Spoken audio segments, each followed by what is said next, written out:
Is it really possible that what you see outside is just a reflection of what's inside? Could your own unseen karma be distorting the very world around you? Welcome back to the channel, friends.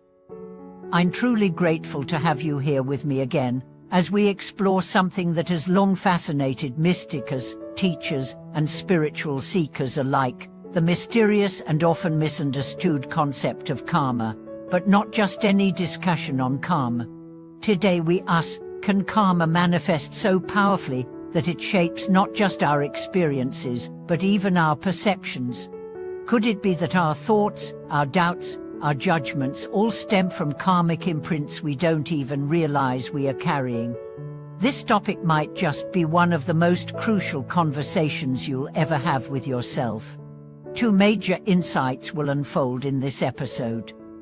First, that karma is not a distant, metaphysical idea, it's alive in every interaction, every reaction, every assumption you make about others. Second, that transforming your karma is not only possible but essential, if you want to see the world and yourself clearly. Let's begin with a story. A true one. A devoted seeker once made a pilgrimage to Mount Wutai, a sacred site revered by many Buddhists. With a heart filled with expectation and reverence, he began his spiritual journey. But as he arrived, something unexpected happened. Doubt crept in. Something didn't feel right. Was this place truly sacred? Were the monks here genuine, or were they just acting? As these thoughts swirled in his mind, he hailed a taxi. The driver, seemingly out of nowhere, began expressing the same doubts. "Don't believe too much," the driver said. "Many of the monks are just pretending. It's all for money." The pilgrim listened, and the doubt grew. He looked again at the mountain, and it no longer seemed sacred. It looked ordinary. The monks seemed distant, the atmosphere heavy. What changed? Not the mountain, not the monks, the seeker's mind. That, my friends, is karma in motion. You see, karma is not just about past deeds affecting future lives. Karma is, more urgently, the filter through which you experience everything right now. It's like a pair of glasses you didn't know you were wearing. If the lenses are scratched by distrust, fear, arrogance, or skepticism, no matter how beautiful the landscape, you'll see only shadows. This is why two people can meet the same spiritual master. One walks away transformed, the other unmoved. One sees light, the other sees only flaws. The master hasn't changed. The karma of the observer dictates the experience. It's not just about who you meet, it's about who you are when you meet them. The teachings tell us this plainly. Without the right karmic conditions, good roots, blessings, and deep merit, you may never encounter a true spiritual guide. And if you do meet one, you might not recognize them.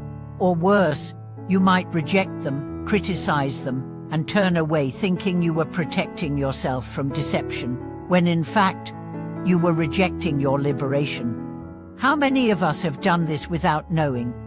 We scroll past wisdom online. We ignore signs from the universe. We push away people who challenge us gently because it's more comfortable to remain in the known. That's karma, not punishment. Just the echo of your own inner state. So how do we change this? How do we cleanse our lenses and begin to see the world and the sacred in its true form? It begins with humility. A humble person doesn't assume they know the truth. They don't rush to judgment. They sit, they listen, and they let themselves be surprised. The pilgrim eventually realized his mistake. He reflected on his thoughts. He saw how his inner doubt had summoned an external echo in the form of the taxi driver. The law of attraction, yes, but even more precisely, the law of karmic resonance. He later returned to the same monastery, this time with a clearer heart, and what he saw stunned him. The monks were radiant, the mountain, sacred beyond words. The air itself seemed to hum with presence. Nothing had changed, except him. This realization changed everything. He began to approach people with an open heart. He stopped assuming that a humble monk was false just because they wore cheap robes. He stopped thinking someone needed fancy language to be wise. He stopped seeking validation through cynicism. And for the first time, his spiritual journey felt alive. Let me ask you something now. Have you ever judged someone instantly, only to discover later that your judgment was wrong? Have you ever dismissed a teaching, thinking it too simple, only to realize years later it was the one you needed most? That's karma too. The very thought that rejects wisdom can itself be a karmic obstacle. The inability to trust, to hope, to surrender, these are not personality quirks. They are symptoms of unresolved karma. But here's the most powerful truth: karma is not fixed, it is malleable, transformable. You can change how you see, and in doing so, change what you see. The path begins by recognizing the patterns.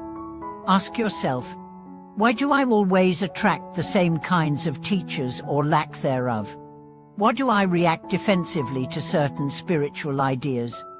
Why does cynicism feel safer than faith? Why do I struggle to believe in goodness even when it's right in front of me? These are not random questions. These are mirrors, and when you answer them honestly, you begin to dissolve karmic residue. You stop blaming others. You stop waiting for a perfect moment. You start doing the work that matters. You start building the good roots. What are good roots? Faith, revere seen, gratitude, patience. A sincere heart that seeks truth over ego. These are the fertilizers of spiritual vision. They attract real teachers. They reveal hidden wisdom in everyday life. They turn random conversations into teachings, and ordinary people into Buddhist offers. And yes, they even turn the most painful moments into breakthroughs.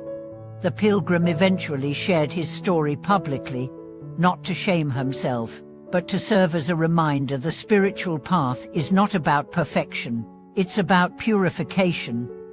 Not of the world, but of your own eyes. Karma is not just about action. It's about perception. It's about energy. It's about resonance. When your energy is low, your vision shrinks. When your energy is pure, your vision expands. So to everyone watching, if you feel stuck, disillusioned, or even angry with the path, pause, breathe, reflect. The mountain is still holy. The path is still real. The light has not left you, but maybe it's waiting for you to clear the fog. And that begins with humility, with forgiveness, with the courage to say, maybe I was wrong, maybe I judged too quickly, maybe I need to begin again. And guess what? The Dharma is always waiting. No door is ever closed to the one who knocks with sincerity. Thank you for watching this video. I hope today's story and reflection helped shine a light on the invisible forces shaping your journey. What karmic patterns have you noticed in your life? What lessons did you have to learn the hard way? Share your story in the comments. Let's support one another on this shared path. And if this message spoke to your heart, please like, subscribe, and help spread this wisdom to others who may need it right now.